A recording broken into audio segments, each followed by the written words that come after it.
우리 다시 한번 마음을 다짐하겠습니다. 주여 말씀하옵소서. 말씀대로 직행하는 우리 모두가 되기를 축복합니다. 오늘 설교의 제목이 민족적 사명을 깨달은 왕후 에스더입니다. 민족적 사명을 깨달은 왕후 에스더. 에스더는 바벨론의 포로로 잡혀가서 그 후예로 그렇게 태어나서 페르시아 제국에 살던 그 유대인입니다. 그런데 페르시아 제국의 왕비가 되었습니다. 그 왕비가 된 그 에스더가 지금 자기가 왕비가 된 이 사명이 뭐냐, 목적이 뭐냐, 그것을 깨닫고 지금 이렇게 오늘 본문에서 자기의 행동을 결정하는 그 모습을 오늘 본문에 보여주고 있습니다. 여러분의 사명은 무엇입니까? 우리의 사명은 무엇입니까? 우리가 이 땅에 살아간다는 것, 분명히 사명이 있어야 되죠. 목적이 있어야 됩니다. 우리의 사명은 무엇인가? 우리가 한번 심각하게 고민을 해 봐야 됩니다. 정말 이거 고민 없이 살아간다면은 그러면 안 됩니다. 우리의 사명이 하나님 앞에서든 또 사회 속에서든 또 가정에서든 우리의 사명이 뭔지를 늘 그 생각하면서 그 사명을 가지고 살아가야 됩니다. 여러분 혹시 국민교육 헌장이라는 것을 아십니까? 나이가 좀 언제까지 학교에서 그걸 가르쳤는지 모르겠는데 국민교육 헌장이 1968년 12월 5일 날 이렇게 만들어 가지고 반포를 했습니다. 하고 69년부터 제 기억에 69년도부터 모든 학교에 다 그걸 앞에서 써가지고 걸어놓고 다 외우게 했어요. 그래서 제 기억에도 제가 초등학교 4학년 때 국민교육 헌장 외우라 그러고 뭐 못 외우면은 집에 안 보내고 남겨가지고 다 외워가지고 검사 맞고 집에 가고 하여튼 뭐 그런 기억이 있습니다. 그래서 국민교육 헌장 다 외우라 하고 그렇게 했는데 학교에서 언제까지 가르쳤는지는 제가 모르겠습니다. 어느 시점에 와서 이제 없어진 것 같은데 가르치는 것이. 그런데 국민교육 헌장의 첫 문장이 이렇게 시작합니다. 우리는 민족 중흥의 역사적 사명을 띠고 이 땅에 태어났다. 옛날에는 뭐 국경일이나 뭐 할 때 다 했잖아요, 이거. 우리는 민족 중흥의 역사적 사명을 띠고 이 땅에 태어났다. 야, 이 첫 문장이 기가 막힌 문장이에요, 이게. 생각해 보세요. 우리는 민족 중흥의 역사적 사명을 띠고 이 땅에 태어났다. 그때 68년도에는요, 우리나라는 정말 가난하고 빈국이고 세계에서 존재도 없는 나라예요. 그런데 그 가난에 찌들린 그 민족 국민들에게 우리는 민족 중흥의 역사적 사명을 띠고 이 땅에 태어났다. 야, 대단한 비전과 열정을 불어넣는 이 국민교육 헌장 아닙니까? 50년 이후에 어떻게 되겠습니까? 이 비전을 가지고 교육을 시켰는데 50년 이후에 우리는 정말 지금 민족 중흥의 이 중흥기를 지금 맞이해서 지금 누리고 있잖아요. 전 세계에서 지금 뭐 10대 강국 안에 들어가는 어디 가도 뭐 그냥 그냥 K-팝, K-푸드 뭐 하여튼 뭐 K만 붙이면 다 되는 그런 시대에 우리가 지금 살아가고 있어요. 정말 민족 중흥이 지금 일어나고 있는 그런 시기에 우리가 살고 있습니다. 어떤 비전을 불어넣어가지고 어떤 사명을 바라보면서 교육을 시키고 훈련을 시키냐에 따라서 정말 민족이 달라지고 가정이 달라지고 개인이 달라지는 그런 모습을 우리가 지금 경험하고 있습니다. 이것을 폄하하는 사람들이 많이 있고 뭐 이런저런 이유로 해가지고 뭐 비판받을 일도 많고 폄하하는 말이 있지만은 그러나 비판할 것은 비판하고 인정할 것은 인정하고 우리가 지금 공정하게 우리가 잘못된 것은 고치면 되는 거고 잘된 것은 받아들이면 되는 거고 뭐 하나 잘못됐다 해가지고 전부 다 그 잘못됐다가 이렇게 하는 거 그것도 굉장히 잘못된 거죠. 그러니까 우리가 하나님 앞에서 이런 비전을 가지고 살아온 결과가 우리는 지금 이런 민족적인 어떤 중흥을 누리면서 살아가는 이 시대입니다. 그러면은 우리는 지금 어떤 사명을 가지고 이 땅에 태어났습니까? 어떤 사명을 이루기 위해서 이 땅에 살아가고 있습니까? 국민교육 헌장은 이제 접어두고 뭐 그걸 받아들여도 좋고 접어두고 그러면은 지금 내가 여기서 살아가는데 내 사명은 뭐냐? 내 사명은 뭐냐? 그것만은 우리가 분명히 정해야 됩니다. 우리 아니 사명선언이라는 말을 씁니다. 사명선언. 교회에서도 사명선언, 국가에서도 사명선언, 개인도 국가 사명선언, 뭐 가정에도 사명선언. 우리가 가정의 사명선언을 하는데 우리가 가훈이라 그러죠. 가훈. 옛날부터 우리는 가훈이 있었어요. 이 뼈대 있는 집안에는. 뼈대 없는 집안에는 가훈이 없었는데 뼈대 있는 집안에는 가훈이 있었습니다. 우리 집에는 가훈이 없었어요. 아마 뼈대가 없었는 모양입니다. 가훈이 결국 뭐냐면은 가정의 사명선언입니다. 가정의 사명선언. 그러니까 우리의 사명이 뭐냐? 이것을 우리가 분명히 기억하고 그렇게 살아가야 됩니다. 성경은 우리의 사명을 이렇게 말씀합니다. 고린도전서 10장 31절에서 33절 말씀 같이 보겠습니다. 그런즉 너희가 먹든지 마시든지 무엇을 하든지 다 하나님의 영광을 위하여 하라. 유대인에게나 헬라인에게나 하나님의 교회나 거치는 자가 되지 말고 나와 같이 모든 일에 모든 사람을 기쁘게 하여 자신의 유익을 구하지 아니하고 많은 사람의 유익을 구하여 그들로 구원을 받게 하라. 31절 말씀은 우리가 너무나도 잘 아는 말씀입니다. 먹든지 마시든지 무엇을 하든지 하나님의 영광을 위하여 하라. 이거는 많이 듣고 많이 인용해가지고 잘 하는데 그 다음 내용은 우리가 별로 인용을 하지 않습니다. 근데 그 다음 내용이 뭡니까?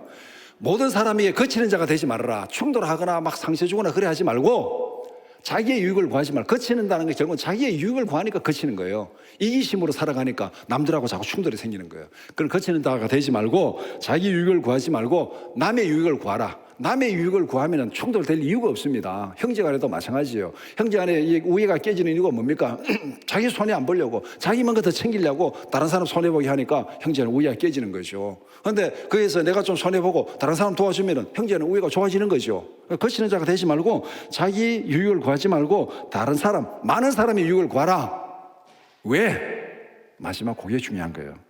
그들을 구원받게 하기 위해서. 그들을 구원받게 하기 위해서. 우리가 자기 유익을 구하지 않고 이기심으로 살아가지 않고 다른 사람을 사랑하고 다른 사람을 배려하고 살아가는 궁극적인 이유가 뭐냐? 그 사람의 영혼을 멸망에서 구원받게 하기 위해서, 구원받게 하기 위해서. 그래서 살아가라는 거예요. 여기서 보면은 우리의 사명은 두 가지입니다. 첫 번째는 하나님의 영광을 위해서 살아라. 이게 대전제고, 그 다음에 거기에 부속 전제로 따라오는 게 뭐냐면은 죽어가는 생명을 구원하라. 죽어가는 생명을 구원하라. 이것이 이 땅에 우리가 살아가는 이유입니다. 만약에 이 사명이 없다면은 하나님께서 우리를 이 땅에 남겨둘 이유가 없어요. 우리 개인으로 본다면은 예수 믿고 거듭나는 순간에 하나님께로 가면은 제일 좋습니다. 이 땅에 막 골치 아픈 일을 볼 필요도 없이 막 여러 가지 어려움도 볼 필요 없이 내가 예수 믿고 거듭나는 순간에 천국으로 가면은 내 개인적으로는 제일 그게 행복한 거예요. 그리고 바울 사도도 내가 떠나서 그리스도와 함께 있는 게 좋은 것이지만은 너희를 위해서 내가 육체가 가운데 있는 것이 유익하다. 그렇게 말하고 있는 이유가 바로 그거예요. 하나님께서 우리를 구원하시고 자녀 삼으시고도 이 땅에 남겨두신 이유가 뭐냐면은 아직까지 구원받지 못한 영혼들을 구원하라고 우리를 이 땅에 남겨두신 거예요. 그러니까 구원받은 우리의 사명은 하나님의 영광을 위해서 살아가는 것, 그 다음에 아직까지 구원받지 못한 그 생명들이 구원받을 수 있도록 살아가는 것. 그래서 우리가 예를 들어서 어떤 사람을 전도하기로 우리가 작정하고 그 사람을 전도하기로 계획을 세우면은 그 사람에게 막 이게 친절하게 하고 또 대접도 하고 또 음식도 사주고 그렇게 하겠습니까? 아니면은 내 이기적 욕심을 위해서 사기치고 상처 주고 거짓말하고 그렇게 하겠습니까? 예. 전도하기로 작정했다면은 우리는 그 사람이 내가 할 수 있는 최선의 친절을 다 베풀고 대접하는 거예요. 그것이 이 땅에서 우리가 살아가는 삶의 방식입니다. 우리는 이 땅에서 전도자로 살아가는 거예요. 전도자로. 때를 얻든지 못 얻든지 누구를 만나든지 전도자로 살아가는 거니까 만나는 모든 사람에게 이 사람은 내 전도 대상이다 생각하면은 그 사람에게 베풀고 친절을 베풀고 사랑을 베풀고 그 사람을 구원하기 위해서, 그것이 바로 우리가 이 땅에 살아가는 삶의 목적이고 사명이라고 그렇게 말씀하고 있습니다. 그러면은 오늘 본문에 나타난 에스더의 사명은 무엇이었습니까? 함께 읽은 에스더 4장 1절에서 17절을 두 부분으로 나누어서 함께 살펴보고자 합니다. 첫 번째는 왕후의 도움을 요청하는 모르드게 1절에서 8절, 두 번째는 자신의 사명을 자각한 에스더 9절에서 17절 말씀입니다. 먼저 1절에서 8절은 모르드게가 왕후의 도움을 요청하는 내용입니다. 첫 번째, 유다인 모르드게가 절망 가운데서 탄식하고 있습니다. 모르드게가 대궐 문 앞에서 대성통곡을 하고 있습니다. 자기 옷을 찢고 굵은 베옷을 입고 죄를 뒤집어 쓰고 대성통곡을 합니다. 이 모습은 구약에서 정말 절망 가운데서 정말로 탄식하면서 죽음 직전에서 뭐라고 표현할 수 없는 그런 고통 가운데 사는 거예요. 욥기서에 보면 욥이 자기가 당한 고난을 인해서 이렇게 하고 있습니다. 정말 죽음 앞에서 절망 가운데서 그냥 옷을 찢고 그 다음에 베옷을 입고 죄를 뒤집어 쓰고 대성통곡하는 그런 모습, 이렇게 하는 이유가 무엇입니까? 3절에서 그 이유를 말씀합니다.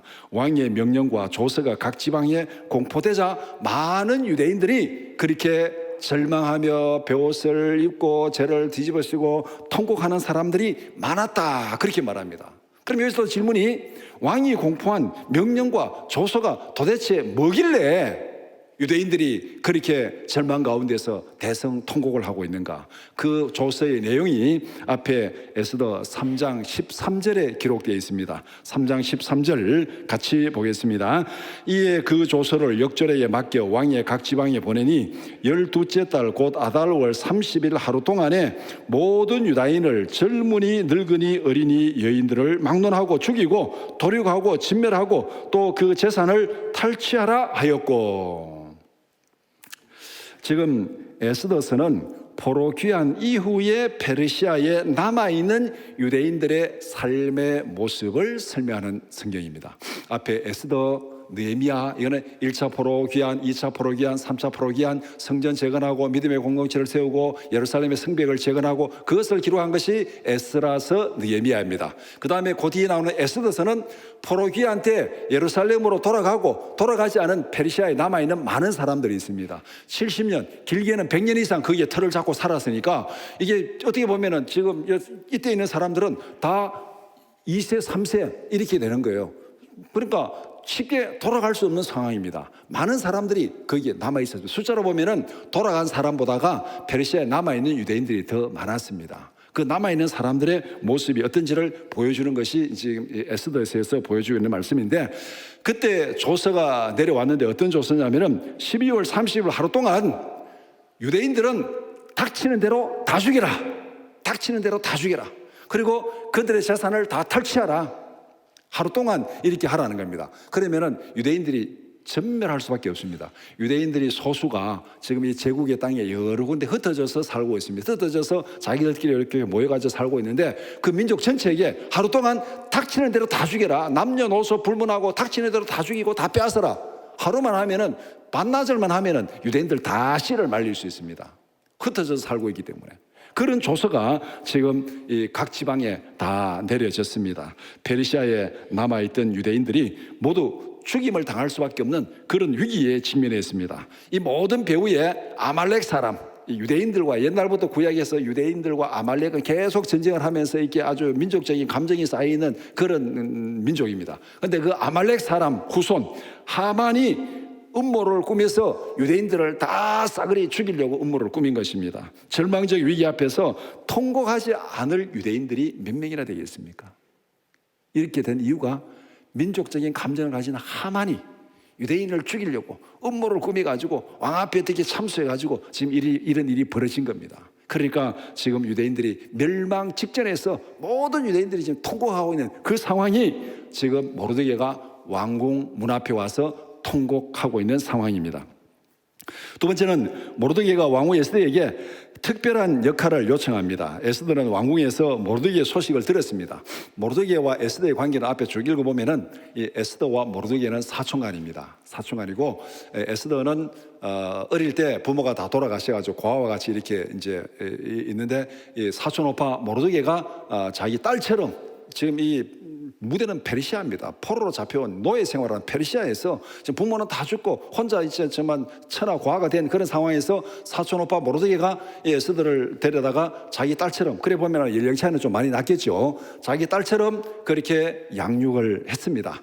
그런 모르드게가 지금 성문 앞에 와서 죄를 뒤집어 쓰고 베옷을 입고 대성통곡을 하고 있으니까 왕후 에스더가 볼 때는 이거 큰일 난 거잖아요. 이게 도대체 무슨 일로 그러냐고 사람을 보내고 옷을 보내고 옷 갈아입고 좀 진정하시라고 그렇게 위로를 합니다. 위로를 할 때 모르드게는 자신이 왜 이렇게 통곡하고 있는지 그 이유를 알려줍니다. 7절, 8절이 모르드게가 에스더에게 말한 내용입니다. 모르드게가 전한 내용은 이렇습니다. 하만이 유대인들을 멸망시키기 위해서 음모를 꾸몄다. 모르드게는 멸망의 위기에 처한 민족의 고통으로 인해서 탄식하고 있다. 지금 뭐 옷 보내주고 뭐 옷 갈아입으라고 그렇게 해서 지금 될 문제가 아니다. 하만의 음모로 인해서 우리 유대인들이 다 죽게 생겼다. 다 죽게 생겼다. 이 상황에서 지금 뭐 옷 입고 먹을 거 그게 지금 중요한 게 아니다. 그러면서 모르드게는 이 도성에 반포된 이 조서를, 왕의 조서를 하나 구해가지고 지금 에스더에게 보내는 거예요. 이게 진짜인지 거짓말인지 눈에 보고 확인하라고 조서를 지금 보내고 있습니다. 그리고 모르드게는 에스더에게 특별한 요청을 합니다. 8절에 왕에게 나가서 그 앞에서 자기 민족을 위하여 간절히 구하라. 우리가 다 죽게 생겼으니까 너는 지금 왕에게 나가가지고 이 민족을 위해서 왕 앞에 구하라. 왕에게 나가서 유다인이 당하고 있는 억울함을 호소하고 하만의 음모의 그 나쁜 것을 드러내고, 그래서 우리 민족을 이 고난에서, 위기에서 구원하라. 이것이 지금 모르드게가 요청하는 내용입니다. 왕후가 된 에스더에게 민족의 구원을 위해서 너가 지금 할 일을 하라, 행동하라, 그렇게 요청하고 있습니다. 이 땅에 우리가 살아가는 사명이 무엇입니까? 앞에서 읽은 대로 우리의 사명은 생명을 구원하는 것입니다. 지금 에스더에게 모르드게가 요구하는 사명이 뭡니까? 민족의 구원을 위해서 행동하라. 민족의 구원을 위해서 행동하라. 이것이 모르드게가 에스더에게 요청하는 사명입니다. 우리의 사명은 죽어가는 영혼을 구원하는 거예요. 우리가 이 땅에서 얼마나 부자로 살았느냐, 얼마나 잘 먹고 잘 살았느냐, 얼마나 권력을 누리며 살았냐, 그것은 하나님 앞에서 중요하지 않습니다. 하나님께서 주신 부와 권력, 건강, 명예, 그것을 가지고 죽어가는 생명을 구원하는데 얼마나 잘 사용했느냐, 하나님은 이걸 물으실 거예요. 너가 부자로 살았느냐, 권력자로 살았느냐, 그거는 중요하지 않습니다. 내가 너에게 부를 줬고 권력을 줬고 명예를 줬는데 그거 가지고 죽어가는 생명을 살리기 위해서 어떻게 사용하고 어떻게 활용했느냐, 거기에 나는 나 혼자 잘 먹고 잘 살았습니다, 영혼을 구원하는 데는 전혀 쓰지 않았습니다, 그러면은 차라리 부자가 되고 권력자 된 것이 하나님 앞에 벌받는 일이에요. 이렇게 많이 맡겼는데 너는 왜 하나님의 뜻대로 사용하지 않고 너 마음대로 살았느냐? 차라리 안 받는 게 나아요. 그렇게 살 바에는. 하나님께서 맡기실 때는 이유가 있고 맡기신 자의 뜻이 있는 겁니다. 그 뜻에 맞게 활용하는 것이 청지기로서 맡은 사명을 감당하는 것입니다. 우리의 사명은 앞에 고린도전서 10장 33절 말씀, 우리 다시 한번 보겠습니다. 나와 같이 모든 일에 모든 사람을 기쁘게 하여 자신의 유익을 구하지 아니하고 많은 사람의 유익을 구하여 그들로 구원을 받게 하라. 하나님께서 우리에게 건강을 주시고 재물을 주시고 권력을 주시고 모든 은사를 주신 것은 바로 이 사명 감당하라고, 이 사명 감당하라고. 모든 사람을 기쁘게 하고 자신의 유익을 구하지 말고 다른 사람의 유익을 구해서 그들로 구원을 받게 하라. 그런데 우리가 살아가는 나의 모습, 우리 주위의 사람들이 살아가는 모습, 죄로 타락한 인간은 이 사명과 반대로 살아갑니다. 자기의 기쁨을 추구하고 자기 유익을 추구하고 극단적인 이기주의로 살아가는, 그것이 타락한 인간의 모습입니다. 그렇게 살아가는 우리의 마지막은 결국은 자기도 죽고 다른 사람도 죽는 거예요. 이기주의의 마지막은 자기도 죽고 다른 사람도 죽는 것입니다. 타락한 인간은 자기 명예, 자기 권력, 자기를 위해서 살아가다. 우리는 오늘날 신문에서 극단적인 이기주의가 초래하는 그 죽음이 어떤 것인지를 우리는 신문에서 보고 있습니다. 자기 권력을 위해서, 자기 명예를 위해서, 다른 사람은 막 돌아보지도 않는 그것이 어떤 죽음으로, 어떤 상황으로 나타나는지 우리는 상황을 보고 있습니다. 성경은 우리에게 그것이 우리의 사명이 아니다, 그것은 타락한 죄인의 모습이다. 우리의 사명은 자기의 유익을 구하지 말고 많은 사람의 유익을 구해서 그 사람들로 하여금 하나님 앞에서 구원받게 하라, 구원받게 하라. 모든 사람은 우리의 전도 대상인 줄 믿습니다. 전도 대상이라 생각하면은 그 사람이 어떻게 해야 될지 우리 행동 방향이 나옵니다. 그래서 우리는 모든 사람들을 대할 때 이 사람은 나의 전도 대상이다, 그렇게 생각하면은 내가 이 사람에게 어떻게 대해야 될지 그 답이 나오는 거예요. 행동 방향이 나옵니다. 그렇게 살아가는 그것이 우리가 하나님 앞에 사명을 잘 감당하는 거예요. 내가 그렇게 친절하게 유익을 구하고 복음을 전했는데도 그 사람이 구원받지 못하는 그것은 하나님 책임이에요. 생명을 살리고 죽이고는 하나님이 하실 일이고 우리가 할 일은 전하는 겁니다. 전하는 거, 복음을 전하는 것이 우리의 사명이고 그 사람이 구원받고 안 받고는 하나님이 결정하실 일입니다. 그러니까 그 사람이 구원받았다 못 받았다 그게 중요한 것이 아니고 나는 그 사람 앞에서 전도자의 사명을 잘 감당했느냐 못했느냐, 이것만 따지면 됩니다. 우리의 살아가는 사명, 그것은 모르드게가 에스더에게 요구하는 것과 마찬가지입니다. 지금 민족의 구원을 위해서 너가 왕 앞에 나가서 너 할 역할을 해라, 그것이 모르드게가 지금 에스더에게 구하는 사명, 생명을 구원하는 것. 하나님께서 우리에게 주신 사명도 똑같습니다. 생명을 구원하는 것, 이것이 우리의 사명입니다.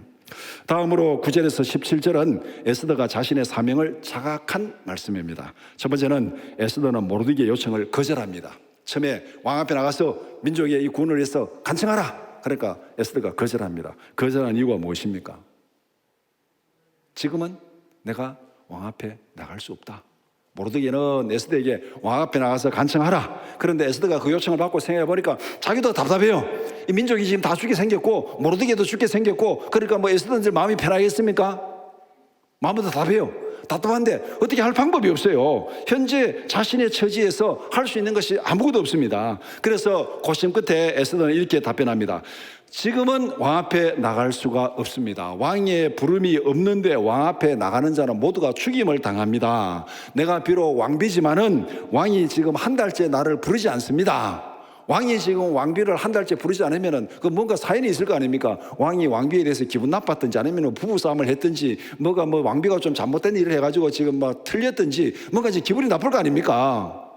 그렇게 좋다고 온 여자들 다 모아놓고 거기에 선발해가지고 정말 좋다고 왕비를 삼았으면은 뭐 매일매일 불러야 될 거 아닙니까? 그런데 어떤 일을 해서 한 달 동안 안 부른 거예요. 그러니까 뭔가 지금 좀 틀렸다는 얘기죠. 그런데 이런 상황에 주석주석 나갔다가 안 그래도 보기 싫은데 어디 나와서 하고 하면 바로 죽는 거예요, 그냥. 그래서 지금 내가 왕 앞에 나갈 수 없습니다. 한 달 동안 내가 지금 부름을 받지 못하고 있습니다. 지금 왕 앞에 나가라는 것은 나보고 죽으라는 소리와 같습니다. 에스더도 왜 지금 왕이 안 부른지를 이걸 보면 아마 알 수 있을 것 같아요. 자기도 뭔가 좀 틀린 내용이 뭔지를 지금 알 수 있을 것 같아요. 성경에는 기록이 안 돼 있어요. 지금 내가 왕 앞에 나가면 죽습니다. 뭔가 사이가 부름을 못 받더라도 사이가 좋으면은 그럼 내가 나가서 한번 얘기해 볼게요. 뭐 이 정도는 될 텐데 뭔가 지금 에스더도 마음에 보면 뭔가 찜찜한 게 있으니까 지금은 왕 앞에 나가면 죽습니다. 할 수 없습니다. 이렇게 답변합니다. 에스더의 거절은 자신의 처지에서 지극히 당연한 답변을 했습니다. 민족이 처한 상황이 안타깝기는 합니다. 그러나 자신이 할 수 있는 것이 아무것도 없습니다. 상식선에서 너무나도 당연한 답변을 했습니다. 이게 잘못된 거 아니죠. 너무나도 당연한 답변을 했어요. 기회를 봐가면서 적절할 때 나가야지 지금 나가면 죽습니다. 정말 상식적으로 맞는 거예요. 그러나 믿음은 때때로 상식을 초월하는 행동을 요구합니다. 믿음은 상식 이하가 아니라 상식을 초월하는 것입니다. 우리는 종종 상식을 지키는 것이 믿음 있는 사람의 우아한 모습이라고 그렇게 생각하고 믿음 있는 사람의 품이 있는 모습이 상식을 지키는 것이라 생각합니다. 그러나 분명히 기억할 것은 믿음은 상식을 초월하는 행동을 요구합니다. 두 번째, 모르드게는 머뭇거리는 에스더에게 강력하게 경고합니다. 에스더의 답변을 들은 모르드게는 어떻게 반응했습니까? 에스더의 답변에 모르드게가 어이가 없었습니다. 너무나 속편한 소리에 기가 막힐 지경입니다. 지금 민족이 몰살당할 위기에서 너가 지금 그게 할 소리냐? 너가 그게 할 소리냐? 왜 모르드게가 이렇게 분노하느냐 하면은 에스더의 한가로운 답변에 모르드게가 화가 난 이유가 뭐겠습니까? 모르드게는 강력하게 에스더에게 경고합니다. 너는 왕궁에 있으니까 홀로 살아남을 것이라고 착각하지 말아라. 유다인이 다 죽으면은 너도 죽는다. 이 말은 결국 뭡니까? 너가 지금 왕 앞에 나가면 죽기 때문에 못 나간다고? 그러면은 너는 나가도 죽고 안 나가도 죽는다는 겁니다. 안 나가고 거기 있으면은 왕 앞에 죽기 때문에 나는 왕 앞에 나갈 수 없습니다. 그렇게 해서 거기 주산자 있으면은 너는 살 것 같느냐? 너도 죽는다. 그럼 모르드게 얘기는 결국은 뭡니까? 너가 나가면 죽어? 그럼 죽어라. 안 나가고 있어? 그래도 죽는다. 이래도 죽고 저래도 죽는다. 그럼 어떻게 할래? 민족이 다 죽는데 왕 앞에 나가도 죽고 안 나가도 죽고 그러면 어떻게 할래? 나가서 죽을래? 안 나가고 그냥 앉아서 죽을래? 이 얘기밖에 안 되는 거예요. 모르드게는 에스더의 결단을 요구하면서 이렇게 경고합니다. 14절 말씀, 14절 제가 한번 읽어드리겠습니다. 이때 내가 만일 잠잠하여 말이 없으면 유다인은 다른 데로 말미암아 노임과 구원을 얻으려니와 너와 내 아버지 집은 멸망하리라. 내가 왕후의 자리를 얻은 것이 이때를 위함이 아닌지 누가 알겠느냐. 이거는 저주에 가까운 경고입니다. 모르드게가 누굽니까? 에스더를 자기 딸같이 키운 사람이에요. 딸같이 키운 사람에게 저주의 경고를 하고 있는 거예요. 너 지금 안 나가고 거기 가만히 있으면 너는 살 것 같으냐? 우리 민족은 다른 손길을 위해서 다른 방법으로 구원을 받는다. 너 가만히 있어도 우리 민족은 구원받는다. 그런데 너 가만히 있으면 너와 네 아버지 집은 멸망당하리라. 너와 네 아버지 집은 멸망당한다. 왜? 하나님께서 너를 고아인 너를 키워서 이렇게 포로로 잡혀온 너를 이 제국의 왕비로 삼은 것이 지금 이때를 위한 것이 누가 아느냐? 지금 이때에 너가 잠잠하면은 너는 하나님 앞에서 망한다. 너의 아버지 집은 하나님 앞에서 멸망당한다. 그러나 우리 민족은 다른 길로 말미암아 구원을 받을 것이다. 그런데 이 에스더서 읽어보면은 하나님이라는 말이 한 번도 안 나옵니다. 여호와라는 말이 한 번도 안 나옵니다. 그럼 여기서 다른 데가 누구겠습니까? 다른 손길을 내서 하나님을 통해서 구원받을 거다. 근데 에스더서에 하나님, 여호와 이런 표현은 한 번도 안 나오지만은 에스더를 처음부터까지 다 읽으면은 하나님께서 이스라엘을 이렇게 구원하셨구나. 하나님께서 하만의 음모를 이렇게 망하게 했구나. 하나님의 역사를 누구도 다 알 수 있는 그 역사가 에스더에 나타납니다. 그런데 하나님, 여호와는 한마디도 얘기하지 않습니다. 바로 이것이 14절에서 모르드게가 에스더에게 경고하는 내용입니다. 결국 뭡니까? 관점의 변화입니다. 에스더가 나가지 못한 이유가 뭡니까? 왕과의 관계에서 세상의 관점으로 보면은 내가 지금 왕 앞에 나가면 죽습니다. 그런데 모르드게가 요구하는 건 뭡니까? 왕과의 관계, 세상과의 관계, 그거 보지 말아라. 누구를 보라는 겁니까? 하나님을 보라는 거야. 하나님을 보라. 너가 안 나가면은 하나님께서 우리 민족을 구원한다. 그러나 너와 내 아버지 집은 하나님 앞에서 멸망당한다. 하나님 앞에서 사명을 감당하라는 거예요. 그러면은 이것이 바로 믿음은 상식을 초월하는 겁니다. 상식은 세상과의 관계에서 참 이렇게 우아하게 관계 좋게 살아가는 게 상식입니다. 그렇잖아요. 다른 사람과 관계 좋게 예의를 지키면서 법을 지키면서 살아가는 게 상식이에요. 상식 이하는 뭡니까? 이기주의로 살아가는 거, 자기 욕심으로 살아가는 거, 자기 욕심을 위해서 이기주의 욕심으로 관계를 어그러뜨리면서 자기 이익을 추구하는 게 상식 이하예요. 자기 편하겠다고 법을 어기고 자기 편하겠다고 다른 사람에게 해를 끼치고 이게 다 이기주의잖아요. 이기주의가 상식 이하로 살아가는 것이고 상식은 세상과의 관계를 아주 좋게 살아가는 거. 그러면 상식을 초월하는 게 뭡니까? 이거는 하나님의 관점에서 살아가는 겁니다. 하나님 앞에서 살아가는 거예요. 이것이 지금 모르드게가 에스더에게 요구하는 관점의 변화를 요구합니다. 세상과의 관계에서 왕 앞에 나면 죽는다? 그게 지금 중요한 게 아니다. 하나님을 바라보고 하나님 앞에서 바로 행동하라고 그렇게 말하고 있습니다. 모르드게의 경고는 이것입니다. 민족의 구원을 위해서 너의 위치에서 내가 할 일에 충성하라. 그렇지 않으면은 너는 하나님 앞에서 악하고 게으른 종이 될 것이다. 너와 내 아버지 집은 멸망당한다. 모르드게의 경고는 오늘 우리 모두를 향한 경고인 줄 믿습니다. 사명에 충성하라. 사명에 충성하라. 세상과의 관계도 중요하지만 그 이상 하나님과의 관계에서 우리의 삶을 바라보라는 것입니다. 우리의 삶의 목적이 뭡니까? 사명이 무엇입니까? 앞에 고린도전서 10장 33절에서 말한 사명이 뭡니까? 하나님과의 관계에서 우리의 사명은 죽어가는 영혼을 구원하는 것, 그것이 이 땅에 우리가 살아가는 최고의 목적이고 사명입니다. 하나님과의 관계에서 바라보고 살아가라는 것, 세상과의 관계 상식성 그거 말고 하나님의 관점에서 너의 사명이 무엇인지를 발견하고 그것을 실천하라. 이것이 지금 모르드게가 에스더에게 요청하는, 경고하면서 요청하는 그 내용입니다. 세 번째, 죽음을 각오한 에스더의 결단입니다. 모르드게의 경고를 들은 에스더는 정신이 번쩍 들었습니다. 에스더는 죽음을 결심하고 모르드게에 답변합니다. 정신이 들 수밖에 없는 게 맞네. 내가 왕 앞에 나가도 죽고 안 나가도 죽고 그럼 어떻게 되겠어요? 그냥 가만 앉아 죽느니 나가서 죽어야 되죠. 죽어도 꽥소리를 하고 죽어야 될 거 아닙니까? 가만 앉아서 죽느니 나가서 꽥소리를 하고 죽어야 되겠다. 그러니까 에스더가 벌써 정신이 들었어요. 지금 이게 내가 앉아있을 때가 아니구나. 죽어도 나가야 되겠구나. 그렇게 자각을 하고 에스더가 모르드게에 답변을 합니다. 이 말은 다른 말로 말하면 에스더의 관점이 바뀌었다는 거예요. 지금까지는 왕을 바라보면서 왕과 자기의 관점에서 자기가 어떻게 행동해야 될지 그것을 보고 있었습니다.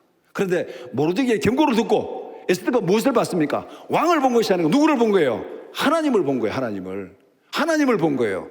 하나님을 쳐다보면은 내가 지금 어떻게 행동해야 되는지 거기에서 지금 에스더가 번쩍 든 겁니다. 관점의 변화예요. 세상을 바라보고 세상의 권력을 보고 왕을 바라보고 행동하다가 하나님을 바라보게 되니까 자기의 생각이 바뀌고 자기의 행동이 바뀌고 자기의 삶이 바뀌는 거예요. 그래서 지금 에스더가 결단을 하고 모르드게에게 답변을 하고 있습니다.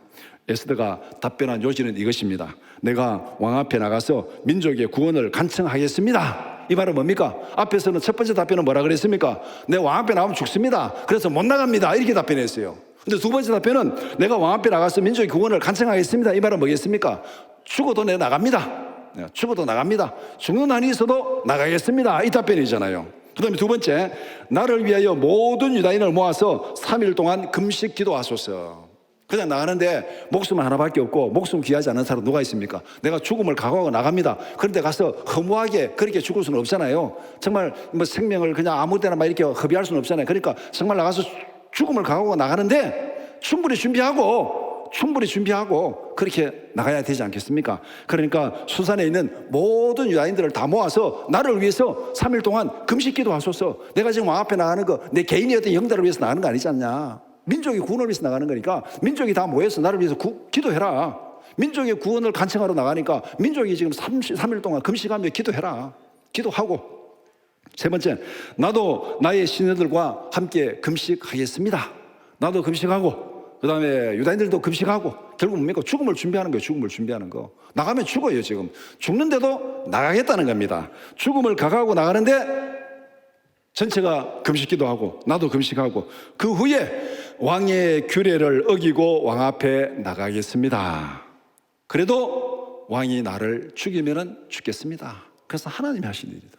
하나님이 하신 이 3일 금식기도가 뭡니까? 생명을 하나님께 맡기는 거예요. 하나님께 맡기는 거. 하나님을 바라보고 하나님의 민족을 위해서 내가 왕 앞에 나갑니다. 이 상황에서 하나님이 살려두면 내가 살 것이고 하나님이 죽이면은 내가 죽습니다. 하나님이 알아서 처분하십시오. 그렇게 결단을 내리고 나가는 거예요. 죽으면 죽으리다. 이 유명한 결단이 이렇게 해서 나오는 거예요. 죽으면 죽으리다. 우리가 잘 알고 있잖아요. 옛날에 안희숙 여사가 쓴 그 자기 간증집이 죽으면 죽으리다 그 책입니다. 이 하나님과의 관계에서 내가 죽으면 죽으리다. 그렇게 결단을 내립니다. 에스더는 민족의 구원을 위해서 죽음을 각오했습니다. 금식하며 간절히 기도하고 민족의 구원을 위해서 후회 없이 죽겠다. 그냥 뭐 죽으면 죽지 이렇게 나간 게 아니에요. 지금 이렇게 나간 게 아니에요. 베드로처럼 그냥 즉흥적으로 내가 예수님과 죽는 데까지 갈지라도 내가 같이 가겠습니다. 이거는 다 실패하는 거예요. 이건 다 실패하는 거예요. 에스더가 죽으면 죽으리다. 베드로도 죽으면 죽으리다 각오했는데 베드로는 왜 실패했습니까? 예수님께서 겟세마네 동산에 가서 기도해라. 시험에 들지 않게 기도해라. 그런데 기도 안 하고 자버렸어요. 그게 실패한 거예요. 에스더는 죽으면 죽으리다 결정을 하고 왕 앞에 나가기로 결심했습니다. 근데 뭐 했습니까? 3일 동안 금식하고. 혼자 한 것이 아니고 온 민족과 더불어 3일 동안 금식하고 나서 그 다음에 하나님께서 죽이면은 장렬하게 죽겠습니다. 상식적인 결단이 아니라 상식을 초월한 결단입니다. 세상과의 관계가 아니라 하나님과의 관계에서 내가 하나님 앞에 기도하고 하나님 앞에 준비하고 세상의 왕의 명령을 어기고 나갑니다. 그러나 하나님께서 거기서 살려주면 내가 살 것이고 하나님께서 죽이면 내가 죽겠습니다. 하나님 앞에서 당당하게 죽겠습니다. 이것이 바로 믿음의 결단이고 상식을 초월한 결단입니다. 믿음은 상식적인 우아함을 요구하지 않습니다. 믿음은 상식 이하의 궤변도 요구하지 않습니다. 자기 이기주의로 자기 욕심으로 살아가면서도 거창하게 민족이 어쩌고 국민이 어쩌고 인권이 어쩌고 이런 거 다 돌리는 건 자기 궤변이에요. 자기 권력을 위해서 자기 어떤 이권을 위해서 살아가면서 무슨 자유 정의 돌린 거는 다 궤변입니다. 그거는. 믿음은 그런 상식 이하의 궤변도 요구하지 않습니다. 믿음은 상식을 초월하는 결단을 요구합니다. 하나님을 바라보면서 하나님 앞에서 어떻게 행동하는 것이 옳은지 이것이 상식을 초월하는 거예요. 내가 죽으면 죽으리다. 이런 결단을 우리는 일사각오라 그렇게 얘기합니다. 주기철 목사님의 순교 영화 제목이 일사각오입니다. 믿음으로 살아간다는 것은 날마다 일사각오로 살아가는 삶입니다. 믿음은 순간순간 우리에게 일사각오의 결단을 요구합니다. 야곱은 가족이 처한 위기 앞에서 이렇게 결단했습니다. 창세기 43장 14절 말씀 같이 보겠습니다. 전능하신 하나님께서 그 사람 앞에서 너희에게 은혜를 베푸사 그 사람으로 너희 다른 형제와 베냐민을 돌려보내게 하시기를 원하노라. 내가 자식을 잃게 되면 이르리로다. 이 말씀의 앞뒤 문맥이 뭐냐면은 지금 이 야곱의 아들들이 애굽에 양식을 사러 가야 됩니다. 그런데 베냐민을 데려가지 않으면 양식 사러 못 간다고 지금 앞에 요셉과 관계에 있었잖아요. 그러니까 지금 이 아들들은 베냐민 보내라. 야곱은 베냐민 못 보낸다. 요셉도 죽었고, 그다음 시몬도 못 돌아왔지. 인지로 잘 못 돌아왔잖아요. 시몬도 죽었고, 또 베냐민을 데려가서 죽이려고 하는 거야. 이놈들, 나쁜 놈들. 베냐민을 절대 못 보낸다 하고 이제 야곱과 아들들 다 실랑이가 벌어지는 겁니다. 보내라, 못 보낸다. 양식 다 떨어졌습니다. 못 보낸다. 그래서 그 내용 읽어보면은 빨리 갔으면은 2번이나 갔다 올 시간이 됐는데도 아직 한 번도 못 가고 양식은 다 떨어졌으니 가족들이 다 죽게 생겼습니다. 그때 야곱이 결단을 내린 게 뭐냐면은 내가 자식을 잃게 되면 이리로다. 그 앞에 뭡니까? 전능하신 하나님께서 그 사람 앞에서 은혜를 베푸사 잃어버렸던 시몬도 돌아오게 하고, 그 다음 내가 베냐민 보내면 이 베냐민도 돌아오기를 원합니다. 하나님 그 은혜를 베풀어 주십시오. 그러나 내가 이 아들을 잃게 되면은 잃겠습니다. 하나님이 지켜주지 않으면 내가 잃겠습니다. 하나님께 맡깁니다. 야곱이 이렇게 결단한 것은 전적으로 하나님 처분에 맡긴 거예요. 지금까지는 베냐민을 자기가 지키겠다고 아들 따고 실랑이를 벌였는데, 이제는 뭡니까? 하나님께 맡기고 양보한 거예요. 하나님께 맡기고 보낸 겁니다. 이게 관점의 변화입니다. 상식에서 하나님을 바라보는 초월적인 관점으로 변화가 되니까 그는 베냐민도 내놓을 수 있습니다. 그러면서 고백한 것이 내가 자식을 잃게 되면 이리로다. 하나님이 지켜주시면은 지킬 것이고, 하나님이 데려가시면은 데려갈 것이고, 하나님의 처분에 맡깁니다. 이것이 일사각오의 결단입니다. 이것이 앞에서 에스더의 결단이었습니다. 바울 사도도 선교적 사명 앞에서 이렇게 결단했습니다. 사도행전 20장 24절 말씀 같이 보겠습니다. 내가 달려갈 길과 주 예수께 받은 사명 곧 하나님의 은혜의 복음을 증언하는 일을 마치려 하면은 나의 생명조차 조금도 귀한 것으로 여기지 아니하노라. 바울도 앞에서 말한 그 자기 사명, 복음의 사명, 복음을 전해서 생명을 구원하는 이 사명, 하나님이 맡기신 이 사명을 감당하려 하면은 나의 생명조차도 조금 더 귀한 것으로 여기지 아니하노라. 죽으면 죽겠다는 것이죠. 복음을 전하다가 죽음이 요구되면 당연히 죽겠다. 그렇게 지금 결단하고 하나님 앞에서 살아가는 바울 사도는 선교하면서 처음부터 끝까지 일사각오에 살아간 거예요. 어차피 한 번은 죽는 인생입니다. 에스더는 어차피 죽습니다. 왕 앞에 나가도 죽고 왕 앞에 나가지 않고 앉아있어도 죽습니다. 어차피 죽는 인생. 우리는 어떻습니까? 우리도 어차피 죽는 인생이에요. 한 번은 죽습니다. 우리가 아무리 건강을 위해서 운동하고 좋은 음식 먹고 무슨 건강보조식품 먹고 아무리 관리해 보세요. 안 죽는가? 100년 안에는 다 끝나는 인생입니다. 어차피 죽어요. 길게 살아도 100년입니다. 어차피 한 번 죽는 인생이라면 어떻게 죽어야 되겠습니까? 이거 심각하게 생각해야 돼요. 어차피 죽음으로 끝난다면 어떻게 죽어야 되는가? 이것이 우리의 사명과 직결되는 거예요. 하나님을 믿고 하나님의 나라를 위해서 일사각오로 살아가는 우리 모두가 되기를 축복합니다. 예, 속된 말로 어차피 죽는 인생 개죽음에서는 안 되잖아요. 쓸모없이 엉뚱한데 개죽음에서는 안 됩니다. 하나님 앞에서 정말 하나님의 영광을 위해서 하나님 앞에서 생명을 구원하기 위해서 죽는 이 죽음이 하나님 앞에서 올바른 죽음이고 의미 있는 죽음이에요. 이것이 사명을 위한 죽음입니다. 이 사명을 위해서 살아가는 것이 일사각오의 사명입니다. 어차피 죽는 인생, 하나님께서 내게 주신 그 사명에 충성하며 살아가는 우리 모두가 되기를 축복합니다.